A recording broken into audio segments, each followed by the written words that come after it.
Bueno, gracias al Señor por la oportunidad que nos da entonces de estar una vez más en la casa del Señor.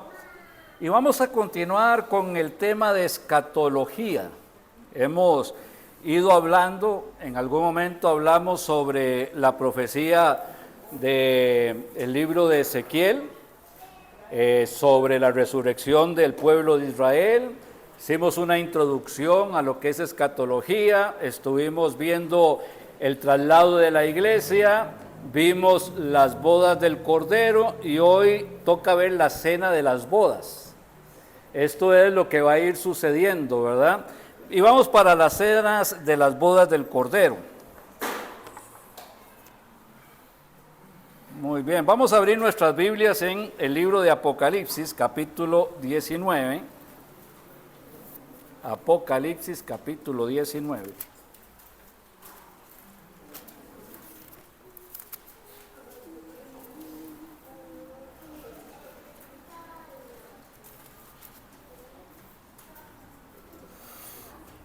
Verso 9. Y dice la palabra de Dios, y él me dijo, escribe, bienaventurados, feliz, dichosos, bienaventurados los que son llamados a la cena de las bodas del Cordero. Y me dijo, estas palabras de Dios son verdaderas. Ok, en un pequeño repaso, cuando hablamos de las bodas del Cordero, el Señor está usando una figura literaria para que podamos entender la relación que tiene el Señor Jesucristo con los salvos. Decíamos que la Biblia dice, porque Jehová, nuestro Dios, Jehová, uno es. Y hacíamos la acotación o la nota de que Dios es un ser en el cual habitan tres personas, ¿verdad? Que son individuales pero que no son independientes, porque tienen una misma fuente de vida. Así que al leer las Escrituras podemos identificar muy bien cuando se está hablando del Padre o cuando se está hablando del Hijo o cuando se habla del Espíritu Santo. Las tres personas son Dios, son omnipresentes, omnipotentes, ¿verdad? Omniscientes y son amor, porque es la esencia de Dios. Dios es amor. ¿Okay? Y no los podemos separar, es una unión inseparable porque tienen una misma vida. Este mismo principio lo aplica Dios al matrimonio y dice, dejará al hombre a su padre y a su madre y se unirá a su mujer y los dos serán una sola carne. Ahora, no es una sola carne que se juntaron y salió un monstruo extraño, ¿verdad? Rasgos de hombre y rasgos de no, son una unidad que se forma entre el hombre y la mujer. Se sabe quién es el hombre, se sabe quién es la mujer, pero forman una unidad inseparable. Recuerden que el divorcio no es una opción, es una consecuencia lamentable, porque Dios dice que lo que Él juntó, que no lo separe el hombre. La Biblia dice que para Dios el divorcio es abominación, ¿verdad? Es algo que no es agradable. Entonces Dios toma la figura del matrimonio, que es una unidad inseparable, y se la aplica a la relación que tienen los cristianos con la iglesia. ¿Okay? Vamos a ir a Juan capítulo 17, brevemente. Juan 17. Es uno de esos capítulos que son lindos de leerlo completo. Ok. Voy a leerles del verso 20 un poquito. Dice la palabra de Dios. Mas no ruego solamente por estos. Está hablando de los discípulos que habían en el presente. Mas no ruego solamente por estos, sino también por los que han de creer en mí por la palabra de ellos. Los que iban a creer somos nosotros hoy. Dice, para que todos sean uno, como tú, oh Padre, en mí y yo en ti, que también ellos sean uno en nosotros, para que el mundo crea que tú me enviaste. Entonces, ¿cuál es el principio que el Señor nos está mostrando al hablar que la iglesia es la esposa de Cristo? Que estamos unidos con el Señor Jesucristo. es inseparable nuestra unión con el Señor Jesucristo, por lo cual es imposible que una persona pierda la salvación, consecuentemente. Estaría negando todo lo que es la doctrina. ¿Ok? Ahora, ¿cuándo ocurrió las bodas del Cordero? En el momento en que la iglesia es trasladada para estar con Cristo. Recuerden que la figura es la figura hebrea de matrimonio. El hombre iba, se comprometía en desposorio con la mujer y se iba a trabajar un año para preparar la casa. Cuando la casa estaba lista, al año volvía por su esposa y entonces se la llevaba a casa. El Señor dice, no se turbe vuestro corazón, creéis en Dios, creed también en mí. En la casa de mi Padre muchas moradas hay. Si así no fuera, yo lo hubiera dicho, voy pues a preparar lugar para vosotros, lo mismo que hacía el novio en aquel momento, ir a preparar lugar. Y si me fuere y os prepararé el lugar, vendré otra vez y os tomaré a mí mismo para que donde yo estoy, vosotros también estéis. Entonces, cuando vino el traslado de la iglesia y la iglesia ya está en el cielo con el Señor Jesucristo, se cumple entonces la figura de las bodas del Cordero. ¿Ok? Eso es celestial. Ahora vamos a pasar a la cena de las bodas. La cena de las bodas. ¿Verdad? Bienaventurados los que son llamados a las cenas de las bodas del Cordero. Y me dijo, estas son palabras verdaderas de Dios. ¿Dónde se efectuará la cena de las bodas? No se va a efectuar en el cielo. Se va a efectuar en la tierra. ¿Cuándo se va a efectuar en la tierra? Cuando el Señor Jesucristo descienda con su iglesia para reinar 1000 años aquí en la tierra. ¿Okay? El Señor se llevó a la iglesia, se cumple lo de las bodas del Cordero y ahora viene con su iglesia a reinar durante 1000 años para cumplir con lo que la palabra de Dios dice. Entonces, se va a cumplir aquí en este tiempo. Ahora, para agregarle una idea más, para los que piensen que cuando uno llega al cielo nada más va a andar de nube en nube, despreocupado ahí, feliz de la Biblia, silbando todo el tiempo, ¿verdad? Y uno dice, ¿qué estarán haciendo los hermanos que se han ido con el Señor? Bueno, aquí, desde el momento que recibieron a Cristo, se les dio no un título, sino se les dio un oficio, ¿verdad? Son sacerdotes. Mas vosotros sois linaje escogido, real sacerdocio, nación santa, pueblo adquirido por Dios, para que anunciéis las virtudes de aquel que os llamó de las tinieblas a su luz admirable. Bueno, cuando estemos en el cielo seguimos siendo sacerdotes. Y más que sacerdotes, dice la palabra del Señor, Apocalipsis 5:10. Apocalipsis 5:10.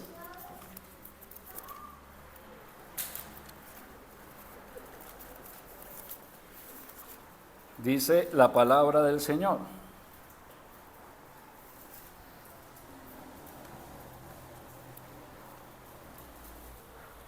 Voy a leerles desde el verso 8, dice: y cuando hubo tomado el libro, los 4 seres vivientes y los 24 ancianos, recuerde, no puedo enseñar ahorita sobre Apocalipsis, pero cuando hablamos de los 24 ancianos, ellos representan a la iglesia de Cristo. ¿Okay? Dice, y los 24 ancianos se postraron delante del Cordero, teniendo cada uno arpas y copas de oro llenas de incienso, que son las oraciones de los santos. Y cantaban un himno, un nuevo cántico, diciendo, digno eres de tomar el libro y de abrir sus sellos, porque tú fuiste inmolado, cuando murió en la cruz del Calvario, porque tú fuiste inmolado y nos has redimido, nos has salvado con tu sangre para Dios de todo linaje y lengua y pueblo y nación, no solo de los judíos, de todos los pueblos. Ahora dice, y nos has hecho para nuestro Dios, ¿qué? Reyes y sacerdotes, y reinaremos sobre la tierra. Entonces, ¿dónde va a estar la iglesia cuando Cristo venga a reinar? Aquí en la tierra. Ahora, pero no se la crea tanto de rey, esto no es una posición de orgullo, ¿verdad? Y salga de aquí y dice, respétenme porque soy rey. No. Esto es un asunto más bien de humildad. Vamos a venir a gobernar con Cristo y para Cristo en las naciones conforme la voluntad que Él tiene. Pero esto es lo que Dios ha determinado. O sea, que vamos a tener una vida muy activa cuando ya estemos con el Señor Jesucristo. Ahora, sería bonito seguir profundizando en esto, pero tengo que avanzar sobre el tema. Va a haber entonces una cena. Ya sabemos que la cena va a ser aquí. La pregunta es, ¿quiénes son los invitados? ¿Quiénes son los invitados? ¿Verdad? Sabemos que los invitados no pueden ser los cristianos son la esposa de Cristo. Cuando yo me voy ahí, recuerdo lo que dijo Juan el Bautista, ¿verdad? Y dice, es que el que tiene la novia es el novio, ¿verdad? Y nosotros nos alegramos, porque Juan el Bautista no fue parte de la iglesia, fue el último de los profetas, pero no le alcanzó para ser parte de la iglesia, porque la iglesia empieza en el Pentecostés. Juan el Bautista muere antes. ¿Ven? Y él dice, el amigo del novio se alegra. Juan el Bautista dice, yo me alegro de lo que va a venir. Él no es parte de la iglesia. El Señor Jesucristo dijo, Juan el Bautista es el más grande de los profetas, pero el más pequeño en el reino de los cielos es más grande que él. ¿Por qué? Porque qué mayor distinción puede tener una persona que ser miembro de la iglesia de Cristo. No hay nada mayor. Así que nosotros estamos en una posición por voluntad de Dios maravillosa. No la merecemos, pero el Señor así lo quiso. Entonces, ¿quiénes son los invitados? Bueno, los invitados a las bodas específicamente son los que se van a salvar en el tiempo de la tribulación. Recuerda, Cristo viene por su iglesia e empieza la tribulación. Pero no pensemos de que cuando empieza la tribulación ya no va a haber mensaje del evangelio, que ya la gente no se va a salvar. No. Por lo contrario, en la tribulación va a haber un avivamiento tan maravilloso que nunca se han convertido tantas personas en tan poco tiempo. Van a haber muchas personas que van a recibir a Jesucristo en el tiempo de la tribulación, pero ya no son parte de la iglesia, porque el tiempo de la iglesia ya se había terminado. Estas personas son salvas, claro, no van a ir a la condenación de manera ninguna, pero su situación delante de Dios no es la misma que nosotros tenemos. Entonces, los salvos van a ser los que se salven en la tribulación, especialmente hablando del pueblo de Israel, ¿verdad? La Biblia dice que hay un remanente de judíos, ¿verdad?, que son los que van a creer. Hay un Israel salvo y un Israel incrédulo.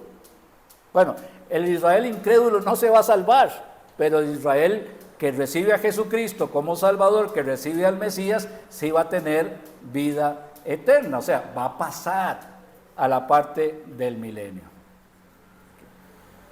Sé que me están viendo así como extraño, ¿de qué está hablando? Vamos a ver, sí.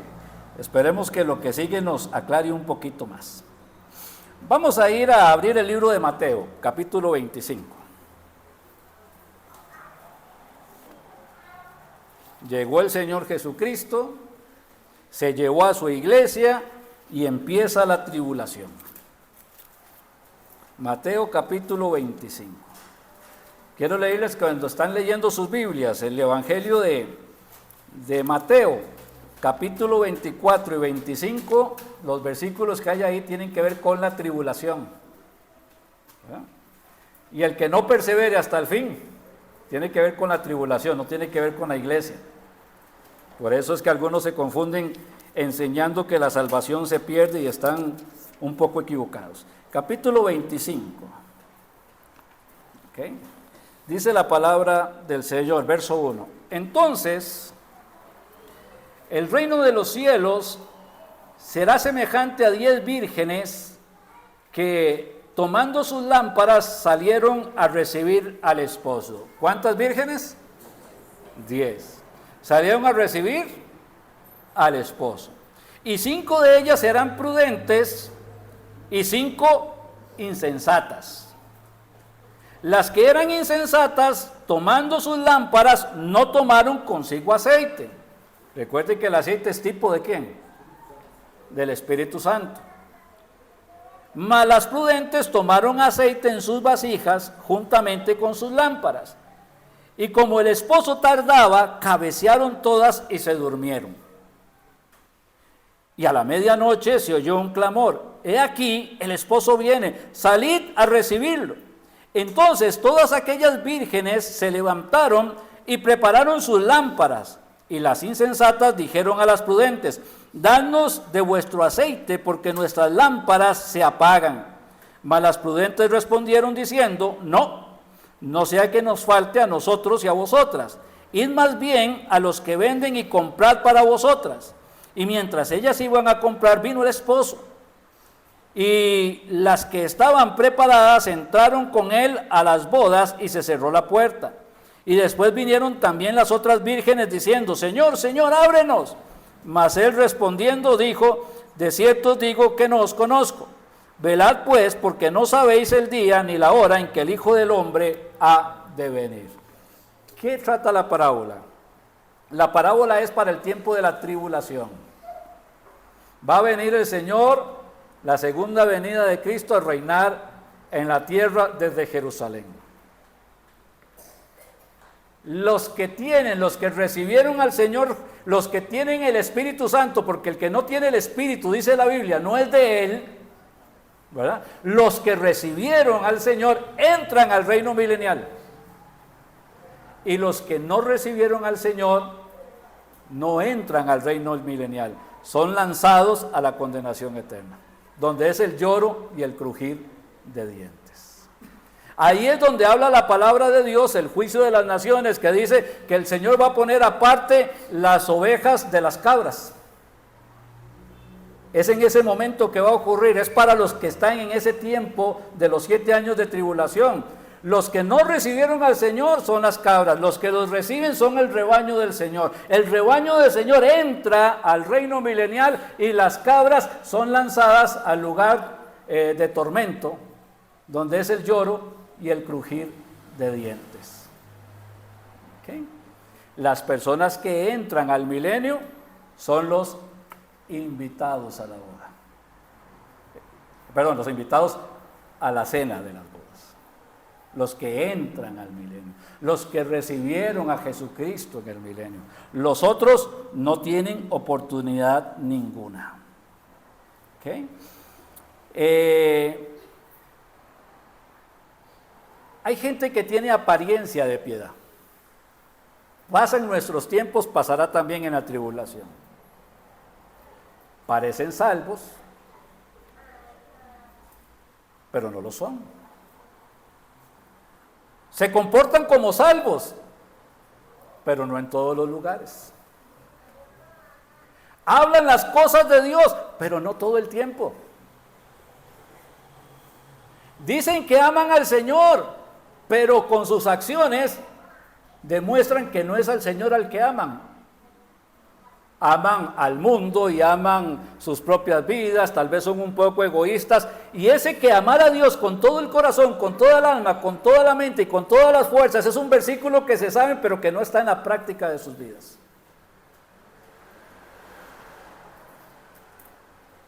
Son personas que tienen apariencia de piedad, pero niegan la eficacia de ella, porque no la pueden experimentar, porque si no tienen el Espíritu Santo no pueden experimentar lo que es la verdadera piedad, lo que es el verdadero amor, lo que es el verdadero gozo, lo que es la verdadera paz, lo que es verdaderamente amar a Dios con todo el corazón, alma, mente y fuerzas.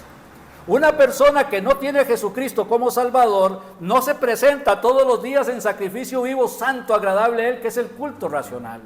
Una persona que tiene a Jesucristo, que no tiene a Jesucristo como Salvador, no toma su cruz cada día para seguirle. Una persona que no tiene a Jesucristo como Salvador, no está con Cristo juntamente crucificado.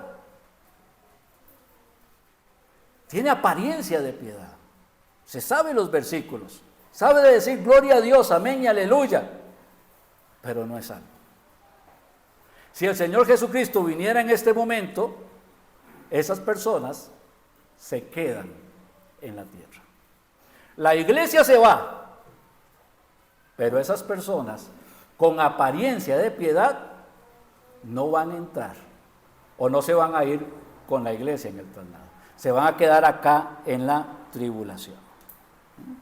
El que no naciere de nuevo no puede entrar en el reino de Dios. ¿Ok? La enseñanza ahí se sigue manteniendo. Capítulo 24 de Mateo, vamos un poquito atrás, en un solo versículo, explica lo mismo. Verso 24, capítulo 24, verso 41, dice la palabra de Dios. 2 mujeres moliendo en un molino, una será tomada y la otra será dejada. Esto no tiene que ver con la iglesia, no tiene que ver con el traslado de la iglesia. La que es dejada es la que va a entrar a las bodas, a la cena de las bodas, la que va a entrar al milenio. La que es tomada es la que es lanzada al lugar de las tinieblas, a la condenación eterna. No tiene que ver, no es un versículo para la iglesia, es un versículo para la tribulación. Por eso es que la gente se tropieza cuando está leyendo la palabra del Señor. Aquí está hablando del tiempo de las tribulaciones. Ok, seguimos un poquito más. Leamos ahí el verso 49, 24, 49, y comenzar a golpear.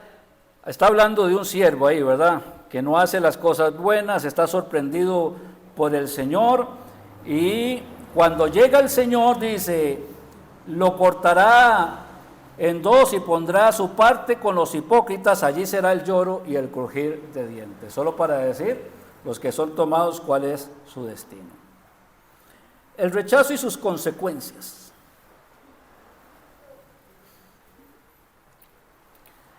¿Qué tiempos de confusión se viven hoy día? Hombres malos se levantan con evangelios anatemas. ¿Qué es un evangelio anatema? Un evangelio que parece verdad, pero no es verdad. Que parece cristiano, pero no es cristiano. El evangelio, el centro del evangelio es el Señor Jesucristo. Cuando usted escucha un evangelio y el Señor Jesucristo no es el centro de la predicación, pues esa predicación no tiene que ver con Jesucristo. Hoy se desvían las iglesias y diciendo no al aborto. Okay, está bien, estamos de acuerdo, no al aborto. Desfilemos en las calles, no al aborto.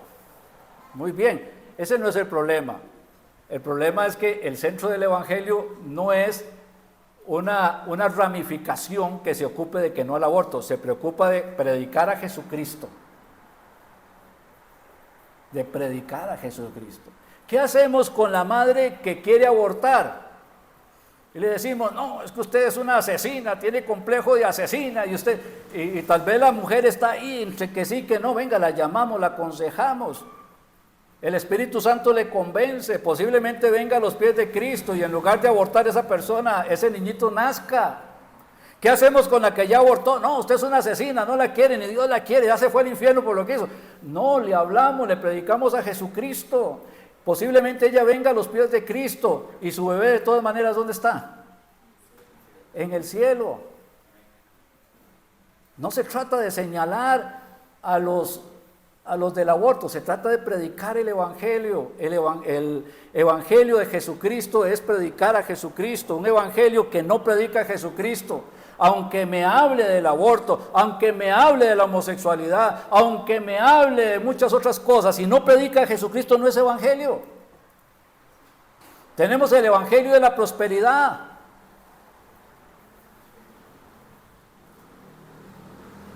Es que ustedes no son prósperos. ¿Cómo que no soy próspero? Me levanto y veo un techo sobre mi cabeza. Tengo abrigo para mi cuerpo. Tengo alimentos para saciarme. Tengo una familia que disfruta de todo eso. Si eso no es ser próspero, entonces estamos equivocados. es que no puede viajar, no puede hacer aquí, no puede hacer allá. Tampoco puedo decir que eso no va a suceder. Lo que sí puedo decir es que soy próspero porque Dios me bendice, porque su gracia está conmigo, porque me suple todo lo que me hace falta conforme a sus riquezas en gloria. No tengo que hacer pactos y no tengo que venir a sobornar a Dios para que me haga un milagro. Lo que tengo que hacer es entregarle mi corazón a Jesucristo y caminar en obediencia. Y Dios me bendice conforme su gracia y me suple conforme su misericordia.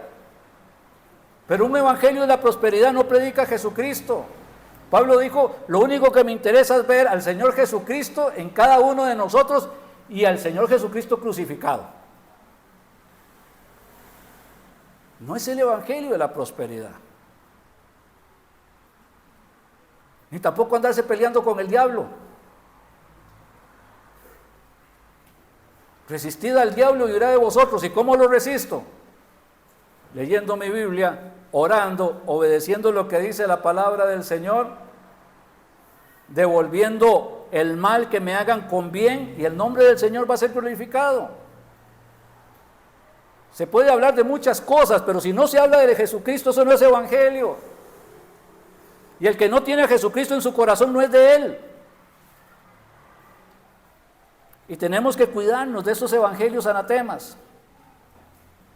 Muchos se hacen llamar cristianos, pero siguen practicando costumbres mundanas. ¿Qué pasa si viene Jesucristo hoy? Hágase un autoexamen. ¿Qué pasa si viene el Señor Jesucristo hoy?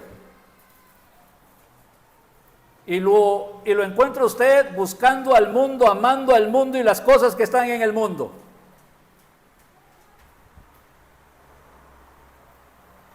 Y dice la Biblia, y el que ama al mundo no tiene el amor de Dios en él. O sea, si no tiene el amor de Dios en él, entonces no es salvo. Y viene el traslado de la iglesia y se va, y se queda. Y dice, y tantos años de ir a la iglesia, y tantos versículos que me aprendí, pero nunca fue salvo. Nunca le entregó su corazón a Jesucristo. Ahora, no es que se le acabó la oportunidad de salvación, se queda en la tribulación.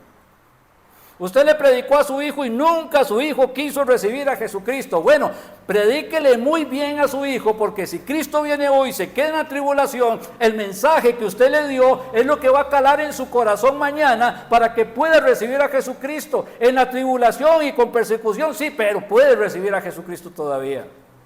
Y no será parte de la iglesia al final, será parte de los invitados a la cena de las bodas, sí, pero va a ser salvo. Por eso el evangelio que predicamos hoy puede servir para después de la tribulación, cuando empiece la tribulación. Pensamos de que no va a pasar, no va a pasar mañana. Mañana me voy a levantar y mañana voy a ir a trabajar y mañana voy a ocuparme en ir a la cita y mañana voy a hacer esto y aquello. Levantamos a nuestros hijos a la carrera, levántese porque va tarde para el trabajo, levántese porque va tarde para el colegio. Y no hay un momento de temor de Dios, de respeto, no hay un momento para decirle, ponga atención, tenga temor de Dios, mire que si le puede pasar algo en la calle, que esté seguro en su corazón de que tiene vida eterna, si lo atropella un carro, no sea que se nos muera. Y si se muere sin Jesucristo, no hay nada que hacer, es pérdida total. La gente se salva los lunes, los martes, los miércoles, los jueves, los viernes, los sábados y los domingos. Así que estamos predicando el evangelio a tiempo y fuera de tiempo. Gracias al Señor que somos parte de la iglesia y si Cristo viene hoy nos vamos con Él. Pero la preocupación es de dejar bien sembrado el mensaje para aquellos que endurecieron su corazón hoy, pero que lo puedan recibir mañana.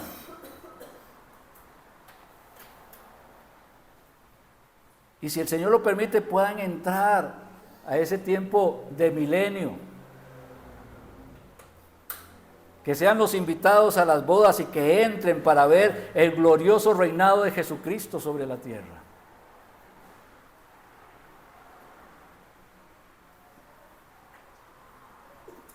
pero la luz de nuestra familia somos nosotros, y a veces esa luz está tan ocupada, tan apagada.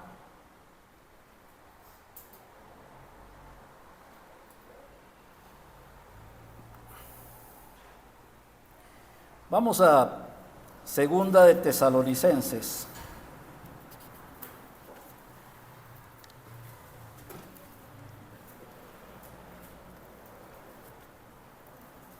Segunda de Tesalonicenses.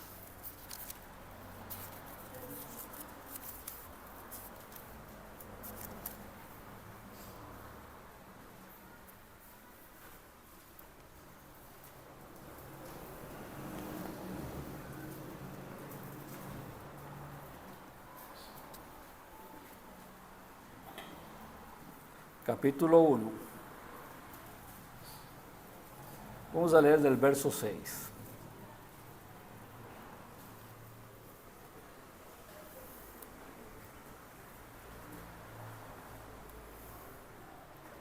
Dice la palabra de Dios: porque es justo delante de Dios pagar con tribulación a los que os atribulan, y a vosotros que sois atribulados, daros reposo con nosotros cuando se manifieste el Señor Jesucristo desde el cielo con los ángeles de su poder.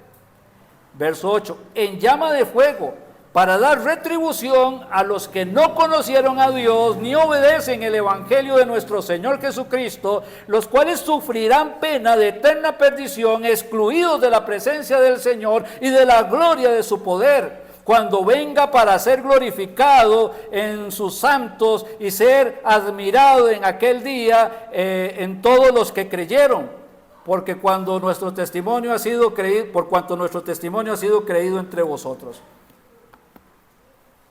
Hermanos, voy a tratar como de no afligirlos más con el calor. Decida. Tome en serio la advertencia del Señor esta mañana. Puede ser que aquí haya una persona que no sea salva, que todavía no conozca a Cristo, que cada vez que hacemos la invitación aquí en la iglesia siente que su corazón se arruga, siente que quiere salir corriendo, se siente mal, porque sabe verdaderamente que si Cristo viene en este momento, no se iría con Jesucristo al cielo. Sabe que si se muere en este momento, se condenaría eternamente. Son esos que están cerca de recibir a Jesucristo, pero que nunca dan el paso. Que tome en serio el mensaje de hoy, porque hoy es el día de salvación. Y si Cristo viene hoy por su iglesia, nos vamos con Él y se cumplen las bodas del Cordero. Pero también, mi hermano, tome en serio su responsabilidad como sacerdote, como intercesor de Dios, para predicarle el evangelio a su familia. Y puede que la persona no venga a los pies de Cristo hoy, y que Cristo venga hoy, pero lo que usted habló, el mensaje que usted predicó, va a dar fruto mañana, para que entren como invitados a las cenas de las bodas. Tómelo en serio. Por el amor de Dios, mi hermano, tómelo en serio. Ocúpese en la vida espiritual, en el llamamiento que Dios está haciendo. Amante Padre, te damos gracias en el nombre de tu Hijo Jesús por darnos este tiempo maravilloso. Te ruego, Padre, que lo que hemos hablado, Señor, nos has hablado, que se quede sembrado en nuestros corazones y pueda producir fruto de vida eterna. Si hay alguien que no conoce a Cristo, por el amor de Dios, el Señor está con sus brazos abiertos y diciendo: venid a mí los que estáis trabajados y cargados, y yo os haré descansar. Él murió por usted en la cruz del Calvario. Reciba a Jesucristo. Usted no puede construirse su camino al cielo, usted no puede hacer una carretera al cielo, usted no puede hacer una escalera al cielo, usted no puede ser salvo por obras. Cristo hizo la obra en la cruz del Calvario y solo por los méritos de la cruz podemos ser salvos. Solamente Cristo necesita que usted se arrepienta de corazón, confiese su pecado delante de Él y lo reciba como único y suficiente Salvador. ábrale su corazón a Jesucristo. Y mi hermano, predique el Evangelio. A su familia primeramente. Predique el Evangelio. Ore por ellos y predique el Evangelio. Si hay una persona acá que quiere recibir a Jesucristo, haga un altar en su corazón y dígale: Señor, reconozco que he pecado contra ti. Perdóname. Sé que Cristo murió por mí en la cruz y que su sangre me limpia de pecado. Lávame con esa sangre. Y en este momento rindo mi corazón. Invito a Cristo a que entre en mi corazón para que sea mi único y suficiente Salvador. En Cristo Jesús. Amén y amén.